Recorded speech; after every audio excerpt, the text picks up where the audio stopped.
အမတို့ဒီလို set price ဆိုလို့ရှိရင်เนาะ3ပုံလည်းပုံပြီးပါဆိုလို့ရှိရင်3ပုံပုံထားတဲ့ဟာလေးနဲ့ကိုဝိုက်မယ်ပေါ့နော်ဒါနဲ့လည်းထိမယ်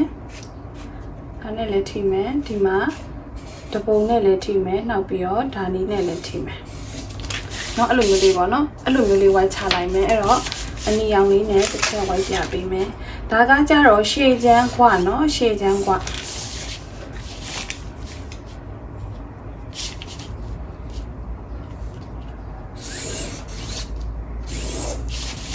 ဒါကရှေ့ချမ်းခွာပါเนาะအဲ့လိုမျိုးလေးဝိုက်ပါမယ်အဲ့တော့မတို့ခွားဝိုက်ပြီးသွားပြီခွားဝိုက်ပြီးဆိုလို့ရှိရင်ဘာရှာမလဲဆိုတော့ဒီခွားအင်းကိုတစ်ချက်ချမယ်ပေါ့နော်အဲ့တော့ဒီကနေပြီးတော့ဒီအထီကိုတစ်ချက်တိုင်းလိုက်မယ်ဘယ်လောက်ရှိလဲ28.5ပေါ့နော်ဒီမြင်းကိုတစ်ချက်တိုင်းလိုက်မယ်တိုင်းပြီးလို့ရှိရင်အဲ့ဒါကိုတဝက်ဝက်မယ်နော်ဒီကနေပြီးတော့ဒီကိုတိုင်းမယ်တိုင်းပြီးလို့ရှိရင်28.5ကိုအစားနှစ်နဲ့စားတော့14.25ရမယ်အဲ့တော့ဒီကနေဒီပါလဲ14.25ဒီမှာအမှတ်လေးတစ်မှတ်ပေါ့နောက်ဟုတ်ပြီနော်အဲ14.25အမှတ်လေးရသွားပြီဆိုရင်ဒီကနေပြီးတော့ဒီနေရာလေးကိုပြန်တိုင်းမယ်ဘယ်လောက်လဲ9.9ဟုတ်ပြီနော်အဲ့တော့9.9အဲ့တော့ဒီကနေပြီးတော့ဒီကိုလဲ9.9ကနေလေဒီကို9.9နော်အဲ့လိုအမှတ်လေးမှတ်လိုက်မယ်မှတ်ပြီးသွားပြီဆိုလို့ရှိရင်အဲ့ဒါကိုဆက်ချလိုက်မယ်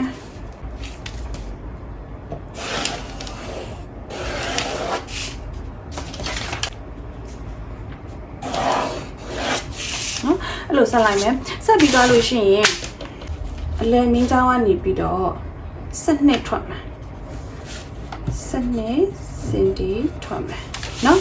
အဲ့ပြီးတော့အဲ့ကနေပဲဒီဘက်ကိုလည်း12စင်တီထွက်မယ်ဟုတ်ပြီနော်ဒူးနေရမှာအဲ့ဒါပြီးတော့အောက်ဖက်ကကြတော့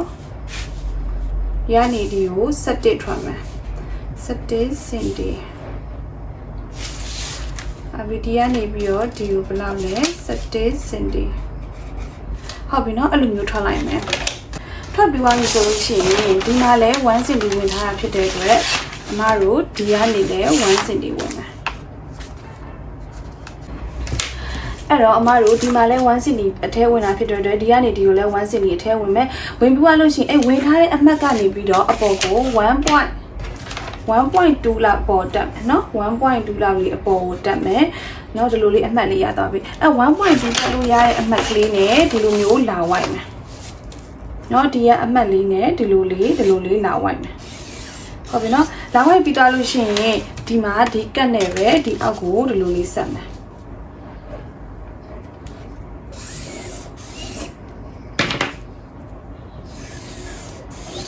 နော်အဲ့လိုလေးဆက်မယ်ဆက်ပြီးသွားလို့ရှိရင်အောက်ဖက်ကိုသွားမယ်အောက်ဖက်ကိုကြတော့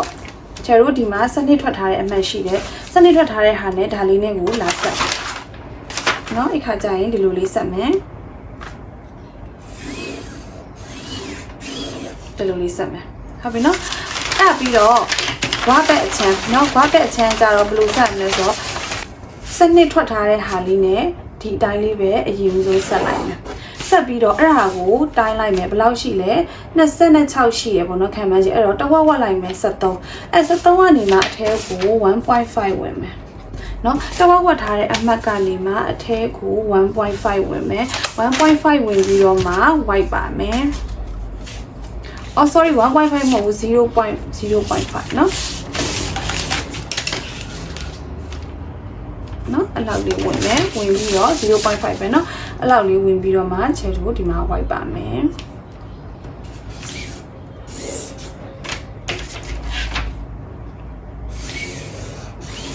နော်အဲ့လိုလေး white မယ် white ပြီးသွားလို့ရှိရင်ချဲတို့ဒါအောက်ဖက်ကတော့ပုံမှန်တိုင်းလေးပဲဆက်လိုက်နော်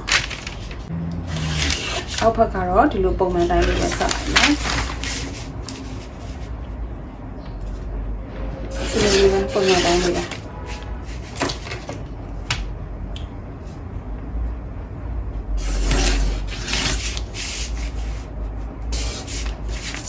နော်အဲ့တော့ဒါလေးရသွားပြီ ဒါသားပြီးသွားလို့ရှိရင်မတို့တောက်ထည့်ရပါမယ်ဒီမှာဒီမြင်းလေးကိုအပေါ်ကိုဆက်ဆွဲဖို့မိပါတော့เนาะအခုဆွဲလိုက်မယ်အဲ့တော့တောက်ထည့်မယ်ဆိုလို့ရှိရင်မတို့ကဒီပေါ့เนาะဒီအပေါ် 1.2 တက်ပြီးတော့ဆွဲထားတဲ့မြင်းနဲ့ဒီမြင်းလေးပေါ့เนาะအဲ့အကွာဝေးလေးကိုတိုင်းလိုက်မယ်ဗလား 73.5 ရ 73.5 ကိုတဝက်ဝက်မယ်เนาะ 73.5 တဝက်ဝက်တော့ 6.5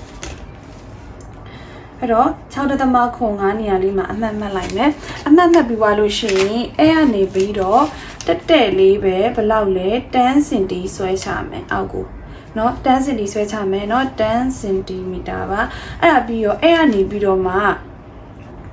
0.5 ပေါ့เนาะ 0.5 စောင်းပါမယ် 0.5 လေးစောင်းမယ်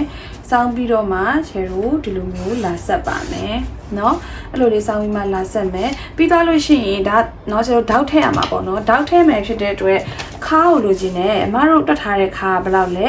ရှေ့ချမ်းခါတာရှေ့ချမ်းဆွဲနိုင်ပြီ19ပေါ့เนาะ19အဲ့တော့ဒီရဟာနဲ့ဒီရဟာနဲ့ကိုပြန်တိုင်းလိုက်မယ်ဘယ်လောက်ရှိလဲ22ရှိတယ်22ရှိတဲ့အခါဖြစ်22ထဲကနေပြီးတော့19ကိုနှုတ်ကောဘယ်လောက်လဲ3 cm ပေါ့ဟုတ်ပြီเนาะ3 cm အဲ့တော့ချဲတို့က3 cm တောက်ထည့်ရမှာကိုအဲ့တော့ဒီဆွဲထားတဲ့အကြောင်းလေးမှာပဲဟိုဘက်ကို3 cm ကိုတဝက်ဝက်တော့ဟိုဘက် 1.5 เนาะဒီဘက် 1.5 ဟုတ်ပြီเนาะဟိုဘက် 1.5 ဒီဘက် 1.5အဲ့လိုလေးလာဖြစ်မယ်ဒီမှာ 0.5 ဆောင်းထားတယ်အဲ့ဒါလေးကိုမှအမတို့ကဒီလိုလေးလာဆက်မယ်ဟုတ်ပြီနော်အဲ့လိုလေးလာဆက်လိုက်မယ်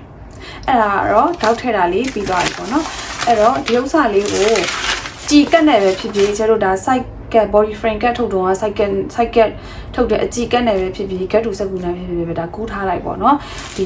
အားလေးကိုဘာဖြစ်တော့စိတ်တဲ့ချိန်ကိုကလည်းကိုအဲ့ဒီကတ်လေးနဲ့ဆွဲလို့ရတယ်နော်ဟုတ်ပြီနော်အဲ့တော့နောက်ချမ်းကိုဆွဲပါမယ်